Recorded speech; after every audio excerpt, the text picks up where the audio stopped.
খোকন বাবা, খোকন বাবা, এবার ওঠ। সকাল গড়িয়ে যে বেলা হতে চললো। আজ কি মাঠে যাবি না নাকি? কি গো মা, এত ডাকাডাকি করছো কেন? ডাকাডাকি করবো না মানে? বাইরে দেখেছিস সকাল কখন হয়েছে? আবার আজ সকাল থেকে বৃষ্টি পড়ছে। মাঠে গিয়ে দেখ আমাদের চাষ করা তিলগুলোর কি অবস্থা। সেই রাতে ঘুমিয়েছি কখন যে রাত পুড়িয়ে সকাল হয়ে গেল বুঝতেই পারলাম না। ঠিক আছে ঠিক আছে, সেই সব কথা পরে হবে। তুই এখন খেতে বস। আমি তোর জন্য খাবার নিয়ে এসেছি, তারপর খেয়ে মাঠের দিকে যাবি।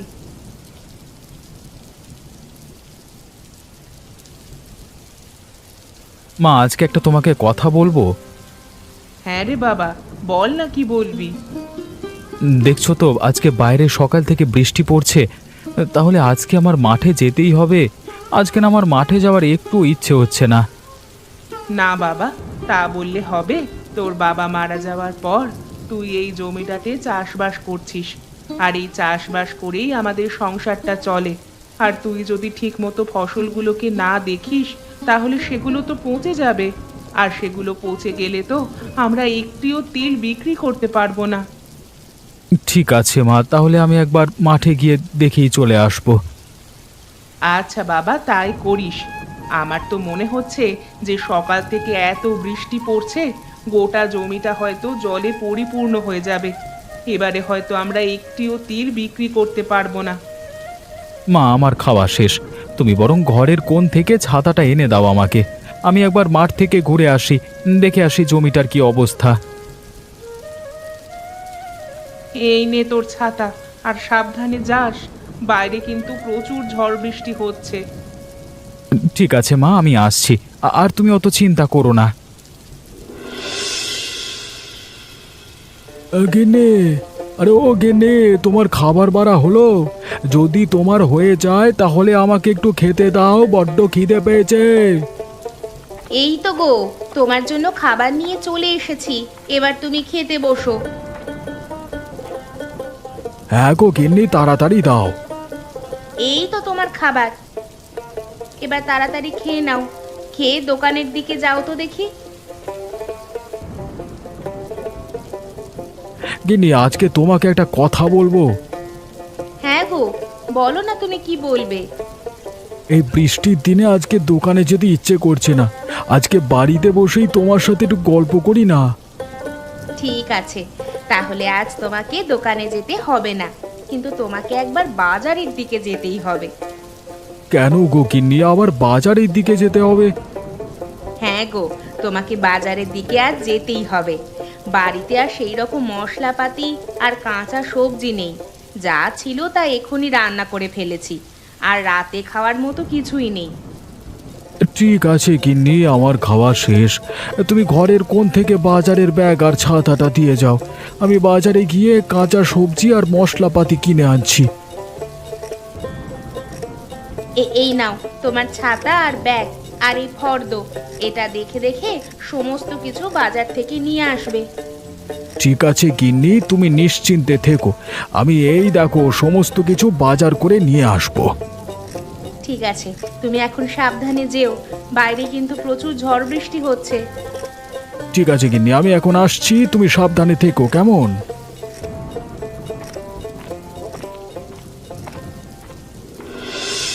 হায় গো হায়, এবার আমাদের কি হবে? আমরা এবছর কষ্ট করে লোকের কাছ থেকে টাকা পয়সা ধার নিয়ে এবারে তিল চাষ করেছিলাম, কিন্তু সকাল থেকে এত বৃষ্টি হওয়ার কারণে সমস্ত তিল বৃষ্টির জলে ভিজে একেবারে টইটম্বুর। এবার আমাদের কি হবে? হে ওপরওয়ালা, তুমি দেখো আমাদেরকে।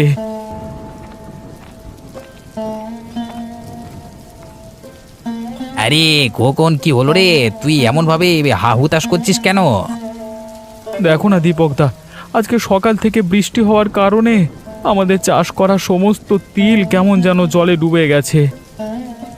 তাই তো, এ তো অনেক টাকা ক্ষতি হয়ে গেছে রে।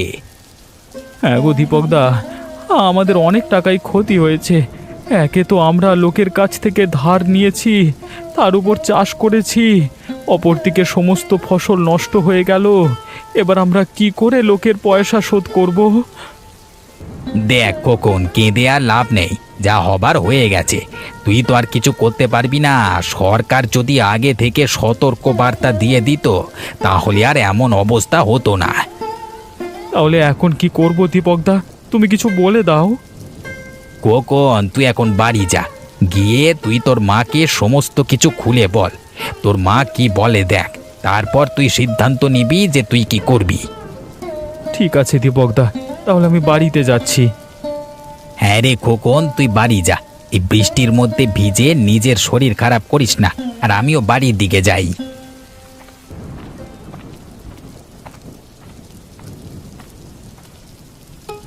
অতনু, আরে ও অতনু, দোকানে আছিস? হ্যাঁ শুভেন্দুদা, আমি দোকানে আছি, তা বলো কি দেবো? এই নে, তোর বৌদি ফর্দ করে দিয়েছে, তা দেখে সমস্ত কিছু ব্যাগটার মধ্যে ভরে দে। তা শুভেন্দুদা, এই বিরিয়ানির দোকান কেমন চলছে বলো? কেমন আবার চলবে, ওই বিধাতার কৃপায় কোনো ক্রমে চলে যাচ্ছে। বাবা বাবা, এ তো বেশ ভালো। তা তুই বল, তোর মুদির দোকান কেমন চলছে? সব ঠিকঠাক আছে তো? দেখে তো মনে হচ্ছে ঠিকই আছে সব। হ্যাঁ, সব ঠিকঠাকই চলে যাচ্ছে। অতনু, তোর একটা কথা মনে আছে? আগেতে যখনই বৃষ্টি পড়তো, আমরা তোর দোকানে এসে কেমন আড্ডা মারতাম, আর তুই আমাদের জন্য গরম গরম চা আর পকোড়া করে নিয়ে আসতিস। হ্যাঁ শুভেন্দুদা, সেই কথা আর মনে থাকবে না? আর এখন সময়ও নেই যে তোর দোকানে একটিবার বসবো, তোর সাথে আড্ডা মারবো। এখন যে যার কাজে ব্যস্ত।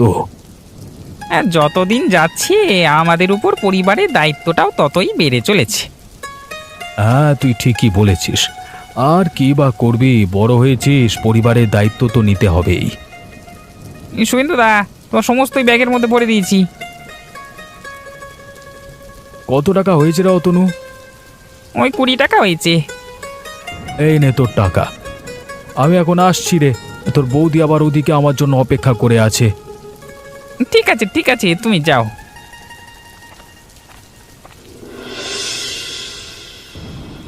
মা, ও মা, আমাদের সর্বনাশ হয়ে গেছে, হয়তো এবার সব শেষ হয়ে যাবে। এবার আমরা কি খাবো, কি পরবো, আমি কিচ্ছু বুঝতে পারছি না। কি হলো রে খোকন, তুই এই রকম ভাবে কাঁদছিস কেন? আর তোকে ছাতা দিয়েছিলাম তো, তাও তুই কি করে ভিজে গেলি? কি হয়েছে আমাকে খুলে বল তো সব। জানো মা, আজকে সকালে খাওয়া দাওয়া করে মাঠে যাওয়ার পর দেখি আমাদের সমস্ত তিল জলে টইটম্বুর হয়ে আছে। আমাদের সব তিল নষ্ট হয়ে গেল। এবার আমরা লোকেদের কাছ থেকে ধার করে টাকা কিভাবে পরিশোধ করব বলো তো? সে কি, সব তিল জলে ডুবে গেছে? হ্যাঁ গো মা, সব তিল জলে ডুবে গেছে। হায় গো হায়, এবার আমাদের কি হবে? আমরা কি খাবো, কি পরবো? আমরা তো কারোর কোনো ক্ষতি করিনি, তাহলে তুমি কেন আমাদেরকে এইরকম শাস্তি দিচ্ছ? মা, এরকম ভাবে কেঁদে লাভ নেই, আমাদের একটা উপায় বের করতে হবে। হ্যাঁ, তুই ঠিকই বলেছিস, কিন্তু এখন আমরাই বা কি উপায় বের করব? আমরা তো পুরো নিঃস্ব। আমার মাথায় একটা বুদ্ধি এসেছে। কি বুদ্ধি রে খোকন? মা, আমরা যদি মোড়ল মশাইয়ের কাছে গিয়ে সাহায্য চাই, তাহলে আশা করছি উনি আমাদেরকে ফিরিয়ে দেবেন না, নিশ্চয়ই কিছু না কিছু একটা সাহায্য করবেন। হ্যাঁ রে খোকন, তুই ঠিকই বলেছিস। চল, আমরা দুজনে মিলে মোড়ল মশাইয়ের কাছ থেকে গিয়ে কিছু সাহায্য চাই। ঘরে বসে কেঁদে কেঁদে তো আর কোনো সাহায্য পাওয়া যাবে না।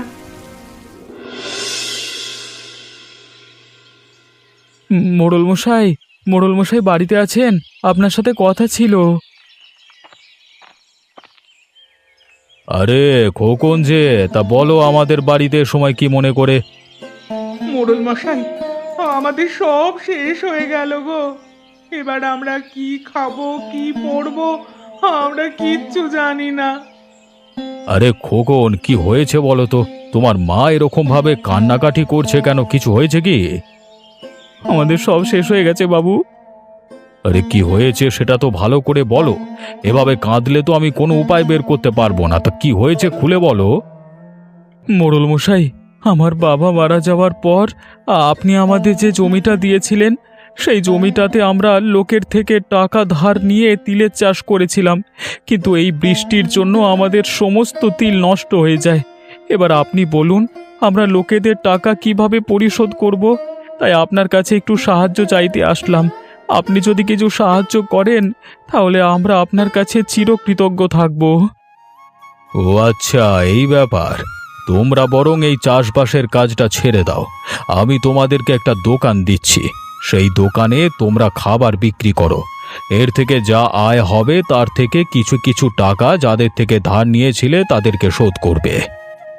সে ঠিক আছে মোড়ল মশাই, তবে আমরা কি খাবার বিক্রি করব?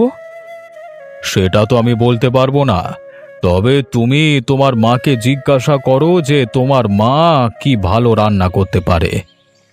মোড়ল মশাই, আমি বিরিয়ানি মোটামুটি ভালোই রান্না করতে পারি। ব্যাস, তাহলে তো আর কোনো কথাই নয়। তুমি বিরিয়ানি রান্না করো আর ওই হোটেলে বিরিয়ানি বিক্রি করো, দেখবে তোমাদের ঠিক উন্নতি হবে।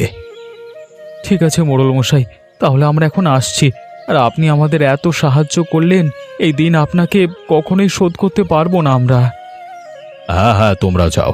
আর এই গ্রামের লোকেদের সাহায্য করার কাজই তো আমার, তাই না?